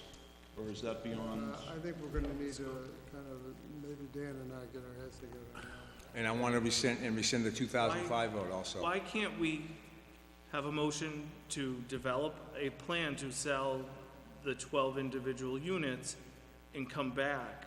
Limit it to, add to the current warrant article, which would still be in keeping with what it says there, to sell them as 12 individual units, but to expand upon it by developing a committee that would look at, some of the major factors such as zoning, sales process, maybe come up with 4 or 5 global themes that this committee could look at, set a deadline for them, and have it come back. And then we now know we need to rescind a different vote. We would have to include that and have a special town meeting to incorporate the plan and rescind the vote that we aren't properly rescinding. So when do you suspect we should have the special town meeting? How long would it take? I haven't worked on a committee like that. I don't know how aggressive a time frame we could give them, but could they do it in 6 months? Well, you guys had mentioned 18 months. No, He mentioned 18 months. He said, We said 6. We were looking for October. I was actually looking for September 19th, Right. but Somewhere along the line, 18 months came up. I think it was maybe Perry. Who said 18 months? you said 18 months earlier in this meeting. Yes, you did. Then I take We'll it back. rewind the video. Yes, you did.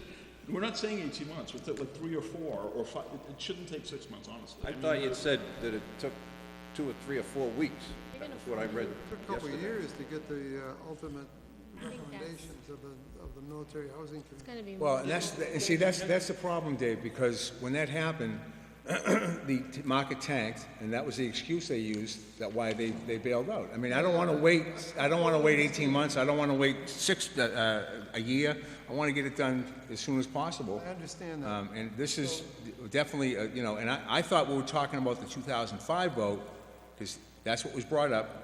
Somehow that came up at That's a question because Let we me, weren't clear on let that. me read the 2000. And then the 2008 vote, I didn't realize that, there was 2 votes in 2008.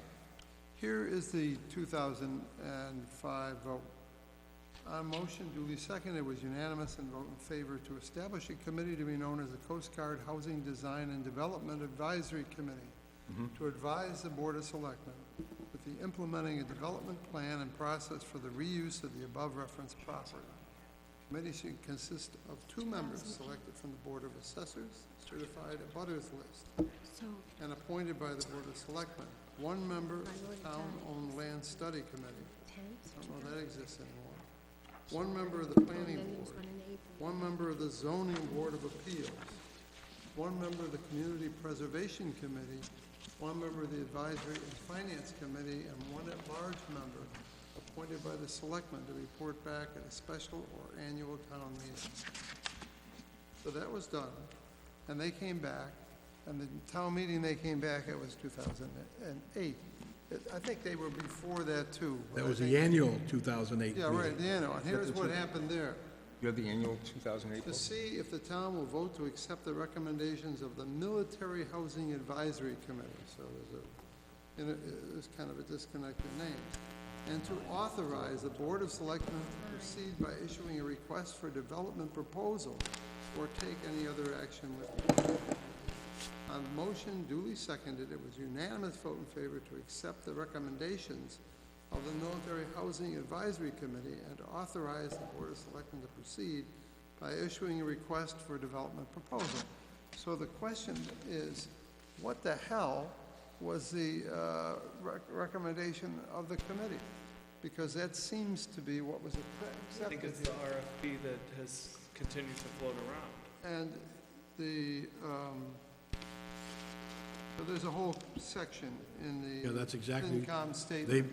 They prepared an RFP proposal with the Board of Selectmen, and then we went to special town meeting and voted it in. So you've got 2 meetings in 2008.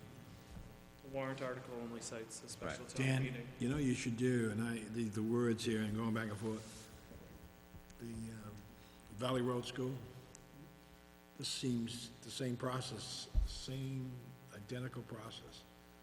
Well, I mean, it's very simple, but it's just, I remember we had 5, 6, 7 town meetings on that deal. And the last vote was to take it down and put 2 house lots there. And that finally, it was changed at the last minute on a Saturday morning to save the school. And that whole scenario, the town meetings and the committees, I think they had 5 or 6 committees on that Valley Road School and at least 7 or 8 town meetings. This thing, but if we're not doing it, and this article here is not addressing the 2008 meeting, regular meeting. I mean, I don't know how we can amend this article. Well, let's take a look at it and we'll, Well, it's, figure out. this is the one that you really, would be the one that would have to be amended, because this is the latter of the 2. no, I don't know. Because that doesn't rescind negate the the previous first one. vote. All that did was authorize the selectmen to Sell it. sell it to RFP, those people. developing the RFP. And they, That's right. But this is the one that authorized the selectmen to sell it, actually do the So sale. if that one gets rescinded, Enzo, though, the one You that's go still back to the there is the plan. one that says it authorizes you to proceed by using a request for Certain plan. development.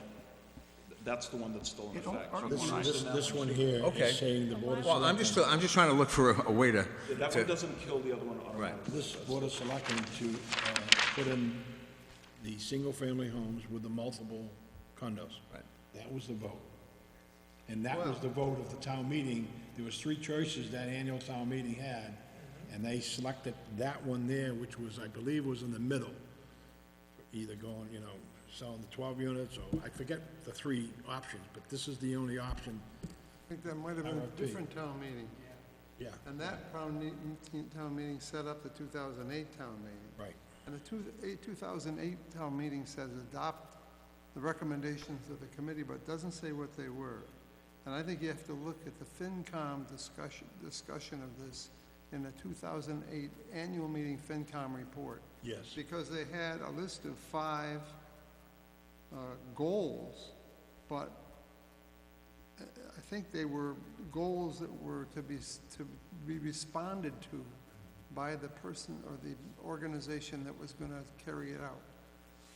It's just it's confusing to me what. That was- town meeting authorized the Board of Selectmen to develop an RFP and to go out and present it, and then that RFP was put out to a bid. Right, And the bids came back, I believe there was 5 bids, and that right. was one. this was just the one that, this meeting was The just, winning bid. this was the winning bid. That's all that was. Was that ever sold, Rich? The sale didn't take place? No, well, it did, and then he backed out. No, it was, the winning bidder, put up the money, for it, and then, he came back and he pulled his bid. He just couldn't financially do it. But what'd you do with the money? He built a new house on Willow Road. Is that right? That question I've been asking for years. All right, Never I got an think this answer needs either. to be studied, and somebody's gotta figure out what has to be done. And if you're gonna do a motion that's different in some ways from the article as it was written in the warrant, if somebody could get me a copy of that as quickly as possible so I can take, I'm not, we've got time. Let me ask you a question, can we create a new motion, a new article, The new article stays as it is. as it is? It has to stay as it is. But the wording of the motion doesn't have to match the article identically. What it has to do is to call for a motion that is within the contemplation of the article as it was worded. So people can't come to town meeting and say, wait a minute, you said you were gonna sell it, and now you're gonna loan it out. You can't be inconsistent with the article. You have to do something that's within the 4 corners of the article. But that motion that we make, okay, to straighten this thing out, is gonna be more confusing to the jury people are sitting in the audience saying, what do you mean, what, I don't understand. We'll have to go through each of these meetings. Well, maybe we could have something in writing that people can be handed so that they can read it. I think that would be a very smart idea. That might be a Yeah. good I think, idea. Dan, you'll have to take a look at this and try to pick through it. Well, I'm looking at Article 9 now. I don't see a need for it to rescind this. It was simply authorizing the BOF, the Board of Selectmen, to proceed by issuing an RFP. They did that. It's done. Yes. It didn't go forward. There's no need to rescind this article. They did it. They were authorized to do it. Unless the motion is drastically different than the article I'm reading in front of me, they've done it. They were authorized. They did it. It didn't work. Move on to the next So part. that's why I think you need to kind of do some more research just to see if we have an issue here or if we don't. Okay. And then, I think Enzo had brought up a question as to whether we can fashion a motion that moves in the direction of this conversation. And you just have to stay within the 4 corners. It would be good if you could do a motion. I think somebody's right when they say that just giving you the authority to go out and do whatever the hell you want is not gonna float very well. No, I don't think so. I think we need to have a committee. I would agree with them, and to do it right. Yeah, so I think what you need to do is get a motion together and word it in a way that might be acceptable to the FinCom. And then you can maybe avoid that fight. If you can't, you can't. We'll take care of it on town meeting floor. But it seems to me we've got an opportunity here. I think probably everybody's thinking of doing the same sort of thing and getting it done in the right way. So it seems like there ought to be a way to get together on it. Absolutely. If there isn't, then the town will get it together. I But will, somebody, whoever's thinking of that motion, can take a look at that. All right, now, having said all that, and having given Peggy back all this stuff, let us move on to, we have a zoning change. And this is Article 35, we're at 35, we're getting there, ladies and gentlemen. The article is a zoning change, so it needs 2/3 vote. It also needs a planning board report.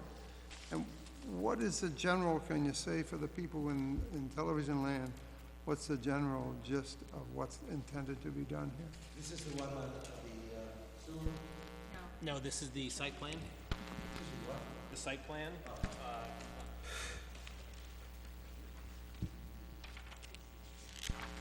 My understanding that this was originated with the selectmen who raised the question of when in a town, educational and other eligible organizations propose a development proposal that's protected by state law, that doesn't allow the full normal range of local approval.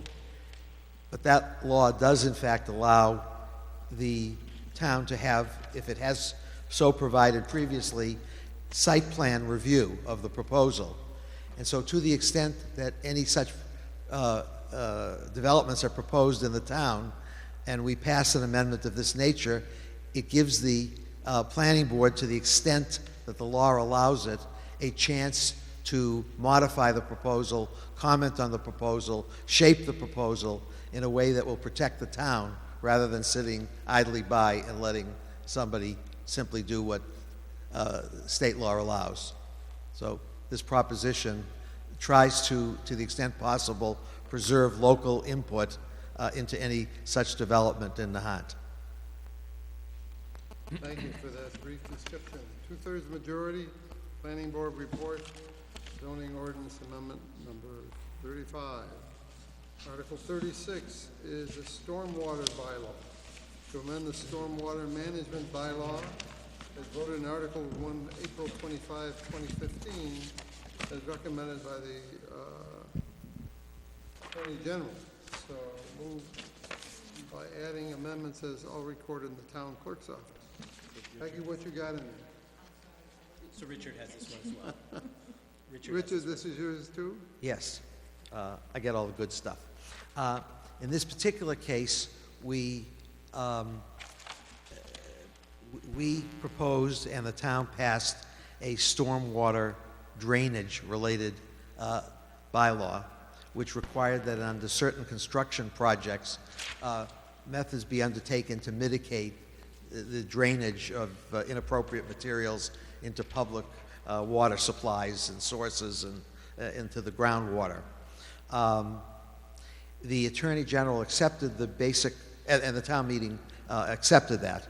The Attorney General accepted the broad amendment, but indicated that in a number of minor respects it was incomplete or inadequate or inconsistent with what they want, and therefore asked for specific amendments for that bylaw in order to have it become fully effectuated by approval by the Attorney General. We were provided this information by town manager, I assume town council, and we are simply proposing that it seems reasonable to us and ought to be adopted so we can fully effectuate the bylaw. And the bylaw is highly desirable because other people look at it in varying ways to make sure we're doing the right thing. Thank you for that succinct description, and that will be a majority vote. Article 37 is on it. That's actually a 2/3 vote, sorry. Is it? Yeah, it's a 2/3. bylaw, we'll check on that. Yep. It's a non-zoning bylaw. I think it's majority, but our town council will advise. So, Article 37 is a citizen petition to require the owners of apartment buildings and complexes and condominiums to provide a dumpster for recyclables and to ensure that the recyclables are processed at a recycling facility. That would be a straight majority vote. Article 38 is a citizen petition, generally described as seeking greater transparency in political donations.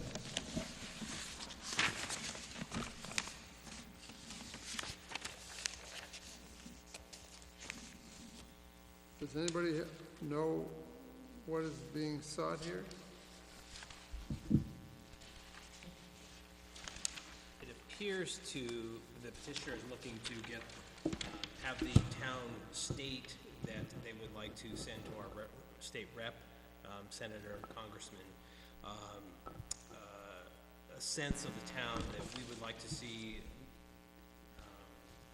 greater transparency in donations and political PACs and lobbying. And they generally state this, there's not a lot of specificity to it, so it's really intended to kind of, again, create greater transparency. I can't speak for the petition. Well, is this the motion the petitioner is going to make? Yes. That will be a straight majority vote.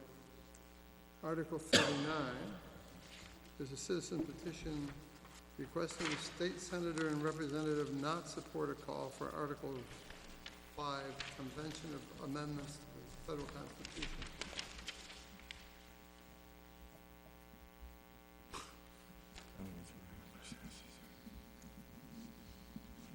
And as I understand it, there has not been any request for Article 5, Convention of Amendments to the Constitution. There's not. So what they're seeking is to, again, have the town express that they would like to prevent those from happening, and that our state senator representative would try to prevent that from happening. No matter what the proposed amendments might be. Yeah, it's a sentiment, is what it appears. And that's the motion that the petitioner will be reading.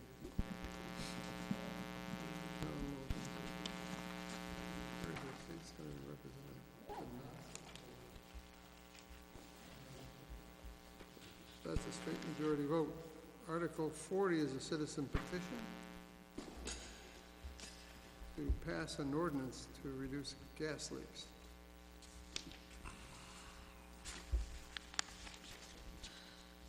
And the motion on that will be to indefinitely postpone.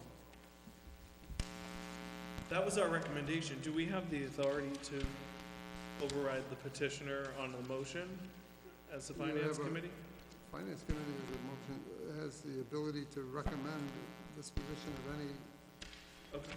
article or petition or anything else. You did that at the last town meeting? Okay. Petition, so yes, you do. Well, I've done it in error. But it seems to me that these things are put before you for a recommendation for the town's benefit. And your collective wisdom is important now, as we've proven so many times.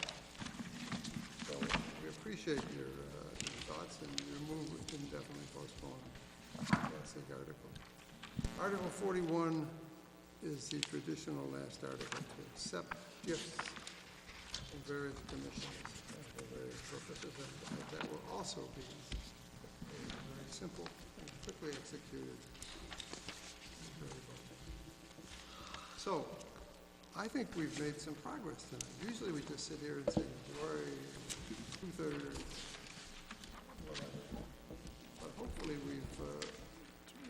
seems like we've made some clarification and made some progress on reducing some of the issues that will otherwise make the town meeting not as pleasant as it ought to be. What is the process, or what happens if this goes on for, say, 4 or 5 hours? So what usually happens, although we haven't had to do that because our FinCom has been so stellar in years past, we haven't had a continuation of the Saturday proceeding for quite a number of years. But what we do is, we take it as long as we reasonably can. And usually, we finish it by 5:30, 6 o'clock. And if we're not done at that point, and if it doesn't look like we're close to being done at that point, then we will extend it to Monday. And we will have to play it by ear, as my father used to say all the time, and see where we are and what remains to be done, and see how much time we allow on Monday. Typically, we would adjourn at 5:30 or 6 on Saturday, and restart on Monday at around 7:30. But if it looks, it depends on how much has got to be done and what the working timing of it is. So we'll just have to look at it on Saturday. But I think we can get through this Saturday, I really do. Especially if some of the simplifications that we're looking for are effective. So, thank you all. I know how hard you work and how concerned you are about all the issues that are so important to the town. So I really appreciate your efforts, everybody. And I hope we have another successful town meeting. We will. Always have its interesting moments, I'm sure. So thank you. I hereby cede the meeting back to the chair. Okay, thank you as usual. Nice job. My pleasure. I'm not sure if you guys want to stay for the rest of our selectmen meeting, or if you'd like to leave. You're dismissed. I didn't want to dismiss you, but I mean, We would gladly like to leave. We'll be in touch. My phone always rings.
He'll be right back. Okay, great. All right, thank you.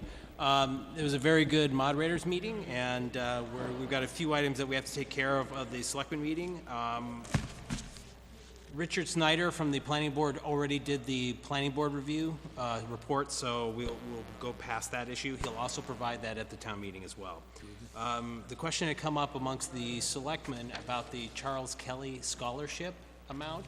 Right now, it's currently at $500 is the award. You can see in your packet that we have about $14,000 in that account, and that you had discussed the potential of increasing that award amount each time. And so I ask you what your policy direction is on that. Gentlemen, what's your pleasure? I don't have a problem increasing it to $1,000. Make a motion? I'll make a motion that we increase the Charles Kelly Scholarship Fund from 500 to 1,000. I mean, with Is there a rising second? costs, I'll... Yep. Is there a second? Second for discussion. Second discussion. Okay, discussion. Could I ask that that be for starting next year? We've already completed the process in this year. Why wouldn't you get it to them this year? We've already sent the information to them. We can modify it. I don't see, give it to them this, give it whoever it is, I don't know who it is, $1,000, yeah. Yeah. Yeah, okay. T? I mean... T, what do you think, T? On discussion, Yeah. I thought that the process was well done. I thought Mary Ellen did a great job on the process, because I had no clue. I didn't either. I went by what I thought was best, and then second, third, fourth, and fifth. I thought that was well done. Well, she always does it that way, yeah. Yeah, That's- well, yeah, it's yeah. my first time with it, so Yeah, it worked out I was impressed with it. I don't know who's, yeah, they come out blank, yeah. Right, that was very nice. I could see it going to $1,000 this year if we amend it. Yeah, Okay, motion to amend for this year. And, well, we never specify, so we're just gonna vote the $1,000. Exactly. And it's gonna start immediately. immediately, right. All those in favor, signify by saying aye. Aye. Aye. Motion carried. Okay, great, thank you. We'll start that process immediately. Next item has to do with just a report on the emergency sewer breaks we had. As Enzo had referenced, we had one just recently back on 4-7. And then we had one just before that on 4-5. The sewer break on 4-7 was on the Linway. It was a significant break, and it was for a force main. The 4-5 break was also a force main, but it was much more manageable because it was in front of the, on Willow Street, in front of the golf course. But both of those have a combined cost of somewhere north of about $270,000 at this point. We're trying to finalize the specific costs, but I just wanted to bring to your attention the scale of this. They were significant. I believe that our DPW handled it beautifully. Oh, yeah. We brought in Grenice, as Enzo had said, and they handled it also beautifully. Yeah. And so everybody's to be commended. It's just that because you're dealing with force mains in these locations, the costs were significant. And so I'll be looking at some funding alternatives and bringing that to you for discussion. Okay, I just want to make one more remark on that. Somebody was responsible for that because there was a catch basin built on top of the force main, which rolled a hole through it in front of the U-Haul on the Limway. So my suggestion is to go after either the insurance company or the state or whoever put the catch basin there, because they're supposed to utilize DigSafe, no matter what they do. And, you know, the constant pounding of that catch basin on top of that sewer main blew it up, and that cost us $250,000, and that's an awful lot of money for the town to come up with. So, and that, I don't believe that sewer main is all that old. I think it's in the 70s or 80s maybe, was done. Correct, it wasn't that old. And the blowout was right there at that location. So I suggest that we go after either the insurance company, or have council go after the insurance company or the state and say, look, you know, you gotta, this is your problem, this is what you did, and you have to pay for it. Simple as that. Okay, let us take a look at that. But again, that's the scale of what we're talking about. This will become part of Article 3 when we finalize it, because this will be a transfer request within the sewer and water. Okay. But I'll give you the final figures when we have that. Last item is we have an event request from the Johnson School. They're doing a 6th grade moving on ceremony here at Town Hall, which is great. It's on 6/20/17 at 6 PM. And I just need a use request authorization from the board. Motion to approve? I move the Board of Selectmen vote to approve the Johnson School event request for 6th grade moving on ceremony 6/20/2017 at 3 PM at Town Hall. Motion's been made, second? I'll second it. Discussion? All those in favor, signal by saying aye. Aye. Motion carries. And that's all I have for you tonight. Why don't you hold off the rest of the stuff Yeah. till next week? Yep, that's fine. After the, May let's 4th. get through town meeting. May 4th, okay, great. It is late, yes. But we need to get together, the board, to get prepared for town meeting. What I traditionally is post the meeting just before the start of town meeting. Do it for Thursday night? We can do Thursday night, Oh, but I I see. choose to do it Oh, just Saturday opposed to me, yeah, morning. Yeah, Yeah, why don't you do that? okay, yeah. And then Okay. the FinCom meets just before as well, so. Well, we usually, just in case, usually it's for the contracts, last minute contracts. Yep, But we've got all the contracts ready to go, right? we do. So, We should, okay. We better get some answers for this 2005-8, and get that motion. well, it's something by Monday, and then we have an entire week to kind of work it out I amongst have ourselves. Dan write it up so Yep. we're legally covered, so that we can get our amendment through, Correct. right? Yeah, I mean, we have to, it's gotta be done right, and obviously it wasn't done right, Well, so. I never thought about the second meeting in the 2008. The problem was there was two meetings. One was an annual town meeting in 2008, and it was that 2008 annual meeting authorized us to go forward. And we had a special meeting to award the RFP, get the RFP ready. That was actually the one it was to award it, and that's what I'm looking at right here, Yeah, so. so we're gonna have to get the motion for that. Dan, I'll take a look at that. You make sure Dan writes it all up and gets it to us so we can approve it, or? I'll try to do something for the end of day tomorrow so that, so you have time, and then I'll get it to We you. want enough information so we can explain it to the townspeople, so we won't get caught up, confusing. Okay? Very good. I'll entertain a motion to adjourn. Anything else? I motioned that we adjourn the meeting of April 20th. April 20th, 2017. Are we gonna go into executive session? No. Okay. T, you don't want to? Well, no, it's 9:45 at night. You want to go? I don't mind going in. It's- Well, well, you two can go. I know they may. No, we need all three, so, Well, I've been, okay, I've been going all day. And All right, okay. I'm kind of whipped. that's okay, all right. I'll second it to motion to, want to second the motion to adjourn? Second. Okay.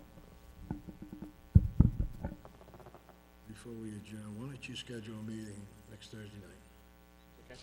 It's Thursday before the town meeting. All right? And so we can get our ducks, and then also we can have the executive session. Okay. Be a week meeting, is that all right with you? Yes. Yes. I Then do, we can- I would, Then we can move, we won't be on the camera or anything, but we just get our, Dan should have that wording done by next Thursday, right? So maybe have him with us, meet us there? All right, so we can make sure the wording on the amendment and that, that actually could be part of the meeting, yes, Yeah. yeah. Oh, I am, yeah, discuss it, and, yeah. whatever it is. Well, whatever he writes up and we've got to follow, or whatever, we got to discuss it. And then we can go into an executive session to discuss his performance evaluation. All right? Yeah. Yeah. Fair enough. All those in favor of adjournment, aye? Aye. Motion carries. We're all set, Pedro.